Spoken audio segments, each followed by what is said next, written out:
बिस्मिल्लाहिर्रहमानिर्रहीम। अस्सलामुअलैकुम students. Class 6 के 6 चैप्टर पे एलिमेंट्स एंड कंपाउंड में आज हम रीड करेंगे 52 नंबर पेज से कंपाउंड्स के बारे में।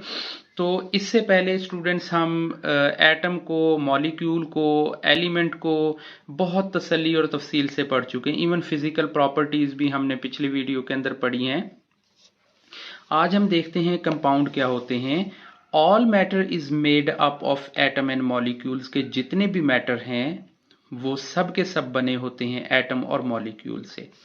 बिकॉज क्योंकि दीज आर टू स्मॉल कि ये इतने छोटे होते हैं to be seen with the naked eye कि इनको इंसानी आंख से नहीं देखा जा सकता। इट इज कॉमन, ये आम तौर पर टू रिप्रेजेंट देम के साबित करते हैं, दिखाते हैं, इनको हम सामने ला सकते हैं बाय स्मॉल सर्कल्स और बॉल्स के हम अपने तौर पे ना अपनी तसल्ली के लिए इस तरह से इन एलिमेंट्स को बना लेते हैं जैसे ये बॉल टाइप बनी हुई है। This is our practical model और ये हमारा एक प्रैक्टिकल मॉडल है। बेसिकली इस तरह से ये एटम या मॉलिक्यूल नजर नहीं आते हैं, लेकिन इसको एक प्रैक्टिकल मॉडल के तौर पे लिया गया ताकि आप और मैं हम इस चीज को अच्छे से समझ सकें। Element are made up one kind of atom only कि एलिमेंट जो होता है उसकी एक खसूसियत ये होती है कि उसमें एक ही किस्म के एलिमेंट होते हैं, एक ही किस्म के एटम होते हैं।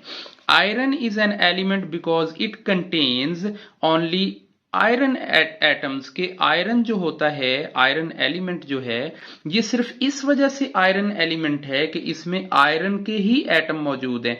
और जो सल्फर है वो इसलिए एलिमेंट सल्फर कहलाएगा क्योंकि उसमें सल्फर एटम्स मौजूद होंगे, जो कि हमारे सामने इस प्रैक्टिकल मॉडल के अंदर भी दिए हुए हैं।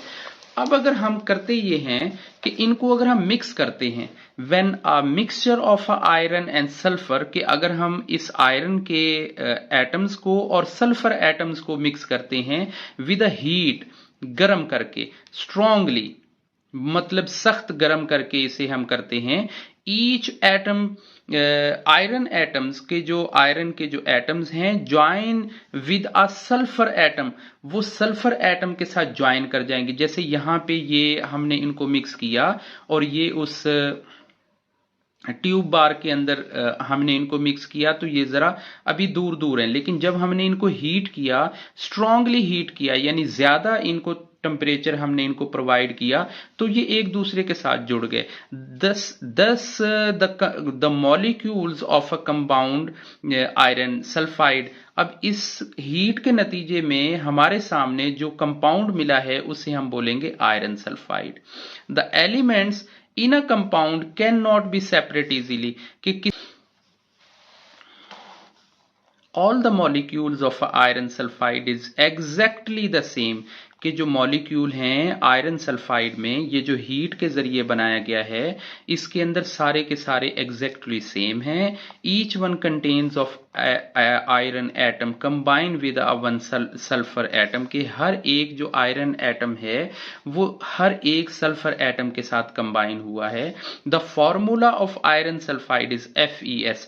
अब ये जो Fe है ये बेसिकली लैटिन वर्ड से निकला है। अब आप ये सोच रहे होंगे कि चूंकि आयरन तो आई से बनता है, इसकी सिंबल Fe क्यों ली गई है? तो देखें जो लैटिन वर्ड के अंदर आयरन को कहा जाता है ferrum.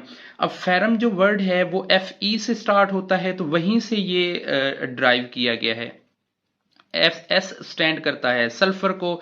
So the chemical reaction in words के अल्फाज के अंदर अगर हम कहते हैं कि देखें ये Fe है जो कि आयरन है, अगर हम इसे हीट के जरिए S फॉर सल्फर से मिलाते हैं तो ये ड्राइव होके क्या बन जाता है? FeS, यानी इसे हम बोलेंगे फेरिम सल्फाइड।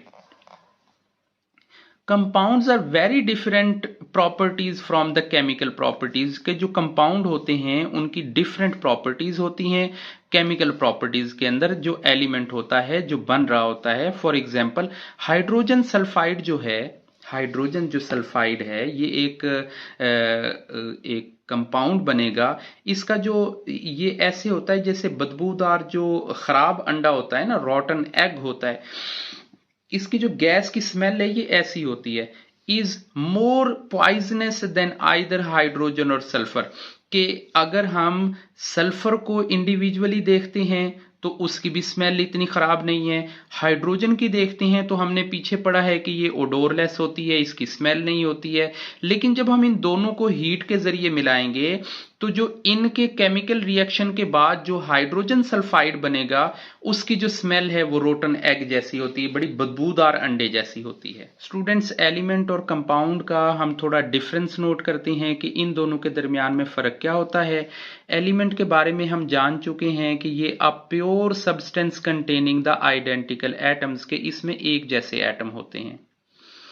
इसमें क्या होता है जी, कंपाउंड के अंदर compound atoms of different elements के, इसके अंदर डिफरेंट एलिमेंट के जो एटम्स होते हैं वो होते हैं, केमिकली कंबाइंड होते हैं, फिक्स रेशो होती है और arranged in a pattern determined by a chemical bond, और वो एक तरतीब के साथ एक दूसरे से जुड़े होते हैं। यहां पे एक ही एटम होते हैं, एक जैसे एटम होते हैं, यहां पे डिफरेंट होते हैं।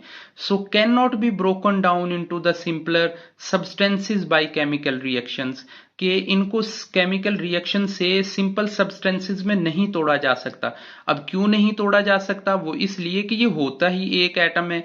मतलब अगर आप मान लें कि आपके सामने एक एग्जाम्पल है, मिसाल के तौर पे हम एक एटम, एक लोहे का एक एटम ले लेते हैं।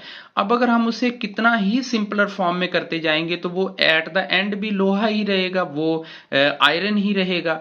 इसी तरह से जब हम कंपाउंड में कहते हैं तो can be separate into simpler substances by chemical reactions, इनको बड़ी आसानी से सिंपलर सब्सटेंसेस में केमिकली रिएक्शन के साथ किया जा सकता है। ये क्या होते हैं जी, element have their own unique property, के इनकी अपनी खास प्रॉपर्टी होती है। जैसे फिजिकल प्रॉपर्टीज में हमने पढ़ा था कि कुछ ओडोरलेस होते हैं, कुछ कलरलेस होते हैं, कुछ टेस्टलेस होते हैं, उनका बॉइलिंग पॉइंट होता है, उनका मेल्टिंग पॉइंट होता है। इसके साथ साथ यहां पे क्या होता है कि have properties different of the element from which they have made, कि यहां पे जो एलिमेंट्स होते हैं इनकी प्रॉपर्टीज अलग हो जाती हैं जब उनसे कोई चीज बन जाती है। यानी आप ये कह लें कि एलिमेंट के अंदर उसकी खूबी, उसकी खसूसियत कुछ और थी, लेकिन जब उससे कोई कंपाउंड बन गया तो वो उसकी उस बुनियादी जो प्रॉपर्टी थी उससे चेंज होकर कुछ और बन जाती है। There are about 118 known element that been observed in Earth and space, के अर्थ और स्पेस में तकरीबन 118 के करीब एलिमेंट्स हैं जो फाउंड हैं। अब यहां पे है इनॉर्मस, यानी बहुत ज्यादा, ला तादाद, लिमिटलेस, बहुत ज्यादा जो कंपाउंड्स हैं वो बनाए जा सके हैं। एलिमेंट्स 118 हैं जबकि कंपाउंड की तादाद गिनी नहीं जा सकती है। Represented by a chemical symbol, के इसको हम केमिकल सिंबल के जरिए रिप्रेजेंट करते हैं। जैसे हाइड्रोजन का H है, ऑक्सीजन O है, सोडियम Na है, इसी तरह से आयरन Fe है, कॉपर Cu है, गोल्ड Au है। और जो कंपाउंड्स होते हैं इनको हम फॉर्मूला के जरिए रिप्रेजेंट करते हैं। जैसे वाटर का हम बताएंगे H2O है, इसी तरह से सल्फ्यूरिक एसिड का हम बताएंगे H2SO4 है, और इसी तरह से सोडियम क्लोराइड NaCl है।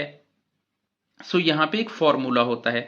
इंशाल्लाह नेक्स्ट वीडियो में हम अपना अगला टॉपिक करेंगे। तब तक के लिए अल्लाह हाफिज, अपना ख्याल रखिएगा।